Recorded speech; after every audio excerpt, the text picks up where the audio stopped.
గురించి ఏం మాట్లాడాలంటే కూడా నాకు బాధగా వేస్తుంది. చాలా చాలా చాలా మాటలు వచ్చినాయి అన్నమాట. ఒకటే అనిపించింది, అంటే ఇంత ఏమై ఉంటుంది.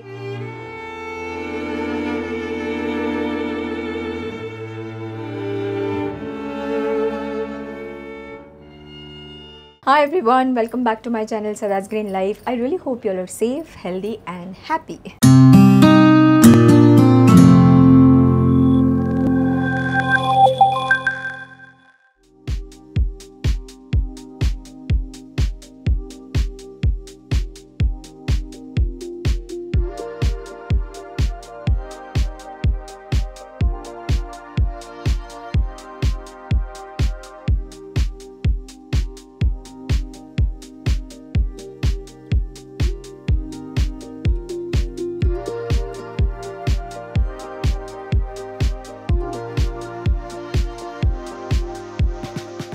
అదే ఇంకొక ఎపిసోడ్తో వచ్చామన్నమాట.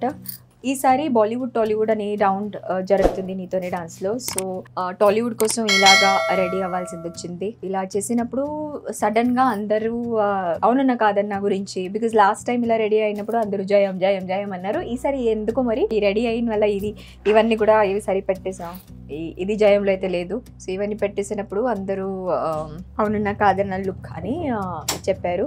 అట్లాగే సిట్యువేషన్కి కొంచెం ఫిల్మ్ గురించి చెప్పండి, అట్లాగే ఉదయ్ కిరణ్ గురించి చెప్పండి అని చాలా చాలా చాలా మాటలు వచ్చినాయి అన్నమాట. సో అందుకే యాక్చువల్లీ నేను ఎక్కువ ఆ ఫిల్మ్ గురించి నేను ఆలోచించడానికి అవాయిడ్ చేస్తాను. బికాజ్ ఆబ్వియస్లీ ఉదయ్ కిరణ్ ఇప్పుడు లేరు కాబట్టి, అండ్ ఎక్కువ ఫిల్మ్ గురించి ఏం మాట్లాడాలంటే కూడా నాకు బాధగా వేస్తుంది. బట్ అంటే ఎలా చెప్పాలంటే ఆ ఫిల్మ్ చేసినప్పుడు ఎక్కువ ఆయనతో మాట్లాడడం అయినా సరే, ఆయనతో ఎక్కువ అది లేదు. అంటే మన ఇద్దరు మన పని మీద ఫోకస్ చేసి విడివిడిగా వెళ్ళి కూర్చోవడం, కాంబినేషన్ సీన్స్ ఉంటే వచ్చి రిహర్సల్స్ చేయడం అలాగే ఉన్న తప్ప. And of course because of Teja గారు మీద ఉన్న రెస్పెక్ట్ అయినా సరే, ఇది అయినా సరే మనం ఓన్లీ వర్క్ మీద ఫోకస్, ఏమీ ఎక్కువ మాటలు లేవు, ఎక్కువ ఫన్ అనేది మన అంటే మామూలుగా సెట్ మీద నడుస్తుంది కదా, అట్లా కాకుండా ఎక్కువ వర్క్ మీద ఫోకస్ పెట్టి ఆ ఫిల్మ్ అయితే చేసాం. సో ఎక్కువ నాకు దగ్గర నుంచి ఆయనకి పరిచయం ఉన్నట్టు అనేది లేదు. బట్ నేను ఎంతవరకు చూశాను, నాకు ఎస్పెషలీ ఆయన వెళ్ళిన తర్వాత అది ఒకటే అనిపించింది, అంటే ఇంత ఏమై ఉంటుంది ఆయనకి, అలాంటి ఒక అంత పెద్ద స్టెప్ తీసుకోవడానికి ఏం లైఫ్లో జరిగి ఉంటుంది అని ఎక్కడైనా సరే కొంచెం క్వశ్చన్ మార్క్తోనే నేను ఇంకా ఉన్నాను అనమాట. చాలా సిన్సియర్, చాలా డెడికేటెడ్, చాలా సెన్సిటివ్. నాకు I remember one scene, temple మీద ఆయనకి కొట్టి ఆయన ఉన్నారు, నేను కలవడానికి వెళ్తాను. సో ఆయన బాగా పెయిన్తో అలా పడుకున్నారు. సో నేను వెళ్ళి వేడిచి ప్రేమించానని చెప్పిన ఆ సాంగ్ వస్తుంది. దాని తర్వాత తేజ గారు చెప్పినట్టు ఆయనకి కరెక్ట్గా రావట్లేదని చెప్పి ఆయన నిజంగానే పాపం ఏడ్చారు అప్పుడు. సో చాలా సెన్సిటివ్, చాలా ఒక ఎమోషనల్ అయిన మనిషి, చాలా మంచి పర్ఫార్మర్. అంటే నాట్ జస్ట్ దాట్ ఫిల్మ్, నేను ఫిల్మ్ ఇండస్ట్రీకి వచ్చినప్పుడు ఆయనది ఆల్రెడీ చిత్రమైనా సరే, నువ్వు నేను అయినా సరే, తేజ గారితో ఫిల్మ్స్ వచ్చి ఉన్నాయి. సో నాకు రెఫరెన్స్ అనేది ఆ రెండు ఫిల్మ్స్ ఎప్పుడు ఉన్నాయి. అండ్ అలాగే జయం తర్వాత కూడా ఆయనది మంచి మంచి యాజ్ అ రొమాంటిక్ హీరో చాలా ఫిల్మ్స్ వచ్చాయి. వాట్ అ ట్రిమెండస్ యాక్టర్, మంచి పర్ఫార్మర్, చాలా మంచి డాన్సర్. అయిన కెరియర్ కూడా అన్ని ఫిల్మ్స్ చాలా బాగానే బ్యాక్ టు బ్యాక్ హిట్స్ ఉండేవి ఆయనకి. సో సడన్లీ ఏమి అయింది, ఎందుకు ఇంత పెద్ద లైఫే ఎండ్ చేయడానికి అంతవరకు వెళ్ళిన ఏంటి మాట అని ఐ డోంట్ నో. అంటే what he must be going through, we all have no idea about it. కొన్నిసార్లు అవుతుంది ఫిల్మ్స్ ఆడతాయి, కొన్నిసార్లు ఫిల్మ్స్ ఆడవు, చాలా సంవత్సరం మనకి కావాల్సినట్టు పని రాదు. నాతో అయింది. జయం రిలీజ్ అయిన తర్వాతనే నాకు ఫర్ మంత్స్ టుగెదర్ నాకు ఒక చిన్న ఆఫర్ కూడా అసలు సింగిల్ మంచి ఆఫర్ రాలేదు. సో నేను ఇంట్లో I continued with my studies and everything. అలాంటి ఫేజెస్ ఈ ఇండస్ట్రీలో ఉండడం ఈజ్ వెరీ కామన్. మనకి కావాల్సినట్టే నడుస్తుందని మనం అనుకుని పని చేయాలని. నాకు అంటే యాక్టింగ్ అనేది చాలా భయంకరంగా ఇష్టం, డాన్సింగ్ అనేది చాలా భయంకరంగా ఇష్టం. కానీ నేను చాలా అంటే ఎలా చెప్పాలి, స్ట్రాంగ్ హెడెడ్. నాకు కావాల్సినట్టు రాలేదంటే నేను చేయలేను. అలాగే కొన్నిసార్లు నేను నా జడ్జ్మెంట్స్ కూడా తప్పు అయినాయి. అంటే నేను అనుకున్నాను ఇది బాగా వస్తుంది, కానీ ఆ ఫిల్మ్ అసలు రిలీజ్ కూడా బాగా చేయలేదు.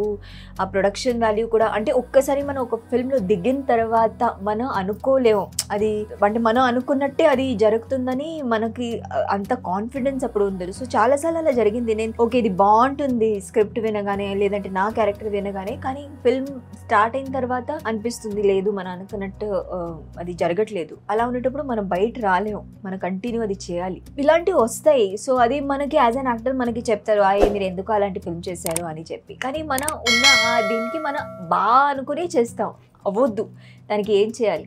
సో అలాగే ఐ ఫీల్ చాలామంది యాక్టర్స్ ఏదో కొంచెం డిప్రెస్ అయినా సరే, కొంచెం ఫీల్ అయినా సరే, ఆ సాడ్నెస్ తో అంటే ఎలా తట్టుకోలేక ఇలాంటి ఒక స్టెప్ తీసుకోవడం అనేది చాలా, అంటే నిజంగా చెప్తున్నాను చాలా తప్ప. మనకి లైఫ్ వచ్చేది చాలా చాలా అదృష్టం.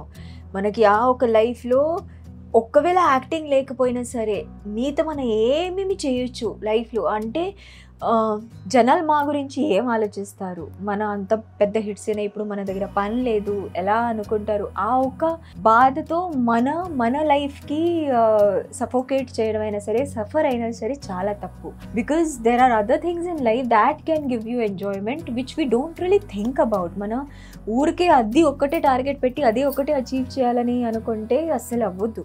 I don't even know if this is even the reason for him to take that step. I have no idea.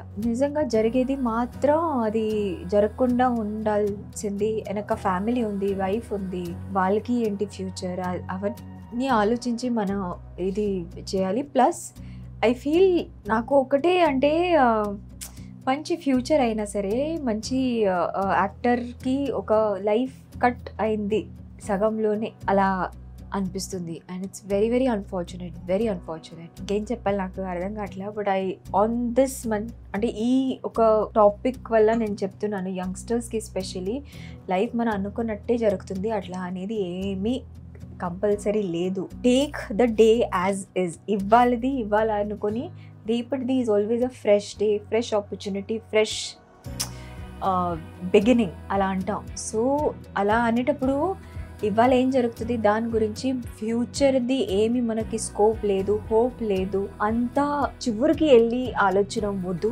Take the day as it comes. I'm sure ఎంత మీరు పాజిటివ్గా అనుకుని, ఎంత మీరు ధైర్యంతో ఇవాళ డే ఫేస్, ఏ ఛాలెంజ్ అయినా సరే, ఏ సిచ్యువేషన్ అయినా సరే, ఎంత ధైర్యంతో మీరు ఇవాళ ఫేస్ చేస్తారో రేపు మీకు అంతే సాటిస్ఫాక్షన్గా అయినా సరే, సంతోషం అయినా సరే మీకు వచ్చేస్తుంది. మీరు అయితే వెళ్ళిపోతారు, కానీ మీ వెనక ఉన్న ఫ్యామిలీ మెంబర్స్కి ఎంత బాధ ఉంటుందంటే ఇట్ ఈస్ చాలా ఇంపాసిబుల్ టాలరేట్ చేయడం కూడా. వాళ్ళ గురించి ఆలోచించి at least when ever this kind of thought comes in your mind, talk to a friend, talk to a family member, talk to somebody who you think is, అంటే ఒక గురువు లాగా ఎవరైనా ఉంటే ఎవరితో అయినా ఓపెన్ అప్ అయింది. ఒక్కసారి ఆ బరువు పోతే you get fresh perspective. So అదేనమాట. మెంటల్ హెల్త్ అయినా సరే, డిప్రెషన్ అయినా సరే, అంటే దాంట్ నుంచి వెళ్ళిన వాళ్ళకే తెలుస్తుంది what is it that you go through. So అయినా సరే వేరే వాళ్ళతో మాట్లాడండి, షేర్ చేయండి మీ పెయిన్ షేర్ చేస్తే తగ్గుతుంది తప్పకుండా. సో అలా చేసి ధైర్యంగా లైఫ్ని జీవించాలని ఎవరైనా ఇలాంటి ఒక పరిస్థితితో వెళ్తున్నారంటే వాళ్ళకి ఇదే చెప్పగలుగుతున్నాను. అదే అన్నమాట. బాయ్.